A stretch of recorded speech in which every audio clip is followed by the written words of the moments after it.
Halo teman-teman, perkenalkan nama saya Revina Besiba Berutarikan, NIM 10202313 dengan jurusan Manajemen Informasi Kesehatan dari Stika Sabta Elizabeth Medan. Nah, di sini saya akan memaparkan materi tentang ilmu kesehatan masyarakat. Selamat menyaksikan teman-teman. Dalam mata kuliah ilmu kesehatan masyarakat, saya akan membawa dua materi. Yang pertama, pelayanan kesehatan, dan yang kedua jenis tenaga kesehatan, administrasi, dan kebijakan kesehatan. Baik, di sini saya akan menjelaskan materi yang pertama, yaitu pelayanan kesehatan. Pertama-tama, teman-teman harus mengerti apa itu pengertian dari pelayanan kesehatan. Nah, pengertian dari pelayanan kesehatan adalah setiap upaya yang diselenggarakan sendiri atau secara bersama-sama dalam suatu organisasi untuk memelihara dan meningkatkan kesehatan, mencegah dan menyembuhkan penyakit, serta memulihkan kesehatan perseorangan, keluarga, kelompok, ataupun masyarakat. Menurut Levin dari Lomba 1973, pelayanan kesehatan di mana setiap upaya dan juga usaha guna menyelenggarakan secara individu dan juga bersama-sama secara organisasi guna meningkatkan kesehatan dan juga memelihara kualitas kesehatan serta mencegah dan juga meningkatkan penyakit. Nah, tujuan pelayanan kesehatan ada 3, yaitu yang pertama, terselenggaranya upaya kesehatan yang tercapai atau accessible, yang kedua, bermutu atau quality, dan yang ketiga, terjangkau atau affordable. Adapun bentuk pelayanan kesehatan dibagi menjadi 2. Yang pertama, medical service atau pelayanan dokter. Nah, di sini contohnya yaitu dokter di rumah sakit. Yang kedua, public health service atau pelayanan kesehatan masyarakat. Ini contohnya adalah puskesmas. Nah, pokok pelayanan kesehatan dibagi menjadi 5, yaitu tersedia berkesinambungan, dapat diterima dengan wajar, mudah dicapai atau accessible, mudah dijangkau atau affordable, dan yang kelima bermutu atau quality. Nah, di sini saya akan menampilkan 3 kasus. Di sini saya akan membacakan hanya 1 kasus. Jadi teman-teman mohon diperhatikan ya. Nah, kasus yang pertama yaitu ibu hamil berusia 28 tahun yang bernama Desi mengalami komplikasi saat melahirkan dan membutuhkan perawatan darurat. Ibu tersebut dibawa ke rumah sakit terdekat dan diterima oleh tim medis yang siap membantu. Rumah sakit tersebut memiliki fasilitas penunjang seperti laboratorium, radiologi, dan farmasi yang siap digunakan kapan saja. Berdasarkan kasus tersebut, ketersediaan berkesinambungan yang tercapai dalam kasus ini adalah jawaban saya adalah C. Ketersediaan pelayanan kesehatan yang berkesinambungan. Dikarenakan ketersediaan berkesinambungan ialah semua jenis pelayanan kesehatan yang dibutuhkan, masyarakat harus mudah ditemukan, selalu siaga keberadaannya di masyarakat setiap kali dibutuhkan.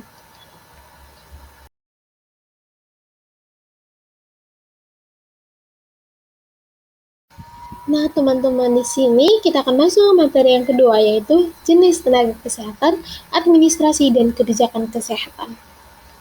Teman-teman pasti tahu kan apa saja itu yang termasuk dalam tenaga medis? Ya, seperti dokter, perawat, dan lain-lain. Tapi teman-teman tahu nggak apa definisi tenaga medis? Tenaga medis atau tenaga kesehatan adalah setiap orang yang mengabadikan diri dalam bidang kesehatan serta memiliki pengetahuan atau keterampilan melalui pendidikan di bidang kesehatan. Tenaga kesehatan merupakan salah satu pilar pendukung transformasi kesehatan dalam mewujudkan masyarakat yang sehat, mandiri, produktif, dan berkeadilan. Untuk memenuhi kebutuhan pelayanan kesehatan sehingga diperlukan kemudahan proses registrasi bagi tenaga medis dan tenaga kesehatan dalam penerbitan surat tanda registrasi secara elektronik.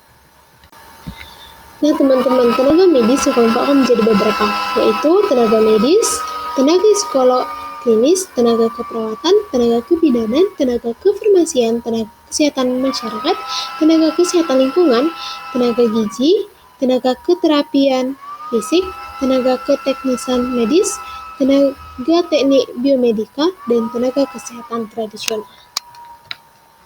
Tentunya di tenaga kesehatan ada undang-undang. Contohnya Undang-Undang Nomor 24 Tahun 2022, Pasal 13, yaitu ayat pertama kegiatan penyelenggaraan rekam medis elektronik sebagaimana dimaksud pada ayat pertama. Huruf C dilakukan oleh tenaga kesehatan pemberi pelayanan kesehatan. Ayat 2, dalam hal terdapat keterbatasan tenaga perekam medis dan informasi kesehatan pada fasilitas pelayanan kesehatan. Kegiatan penyelenggaraan rekam medis elektronik sebagaimana dimaksud pada ayat 2 dapat dilakukan oleh tenaga kesehatan lain yang mendapatkan pelatihan pelayanan rekam medis elektronik.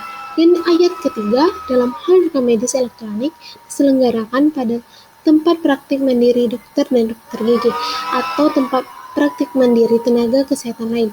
Kegiatan penyelenggara rekam medis elektronik sebagaimana dimaksud pada ayat pertama menjadi tanggung jawab dokter dan dokter gigi atau tenaga kesehatan lain tersebut. Nah, perencanaan, pengadaan, dan penempatan tenaga kesehatan. Yang dimaksud adalah upaya penetapan jenis, jumlah, dan kualifikasi tenaga kesehatan sesuai dengan kebutuhan pembangunan kesehatan.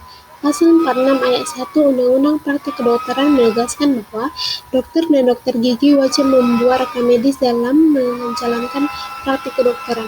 Setelah memberikan pelayanan praktik kedokteran kepada pasien, dokter dan dokter gigi segera melengkapi rekam medis dengan mengisi atau menulis semua pelayanan praktik kedokteran yang telah dilakukan. Setiap catatan dalam rekam medis harus dibubuhi nama, waktu, dan tanda tangan petugas yang memberikan pelayanan atau tindakan.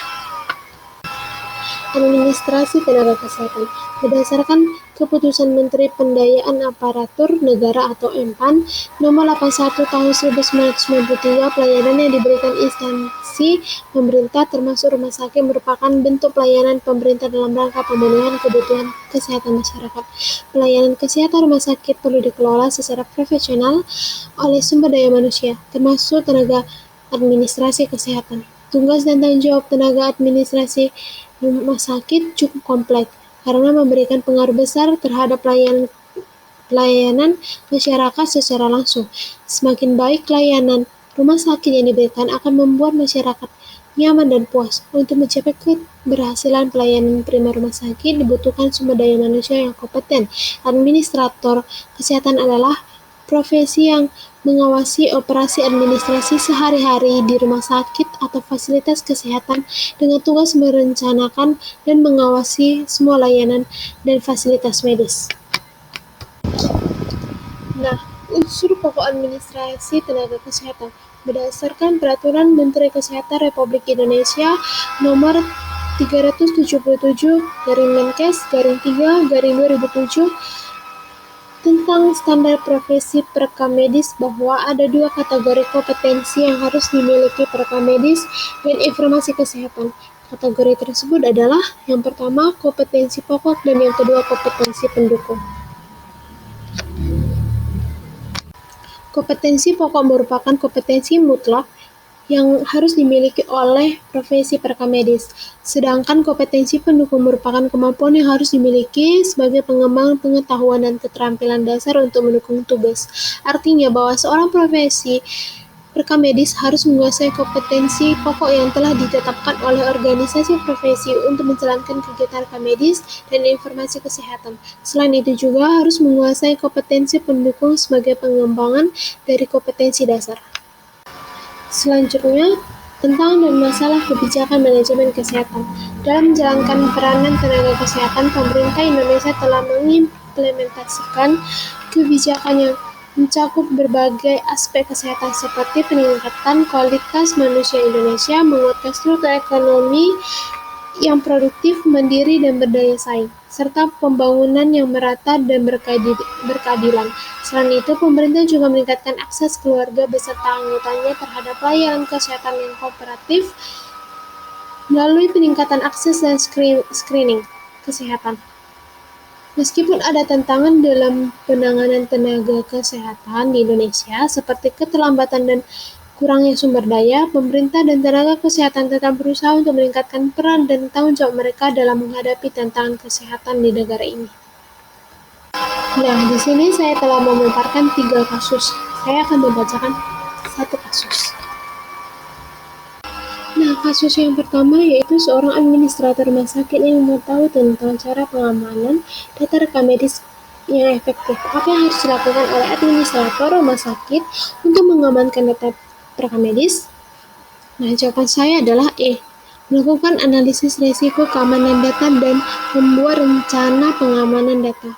Dikarenakan pengamanan data perekam medis sangat penting untuk melindungi privasi dan keamanan pasien. Dengan melakukan analisis risiko keamanan data dan membuat rencana pengamanan data, administrator rumah sakit dapat memastikan bahwa data perekam medis diamankan dengan efektif dan efisien. Nah, di sini ada, dan ini adalah kasus yang ketiga. Nah, teman-teman, sekian materi yang saya paparkan tentang ilmu kesehatan masyarakat. Semoga bermanfaat bagi teman-teman sekalian. Mohon maaf jika ada kata-kata saya yang salah. Sekian dan terima kasih.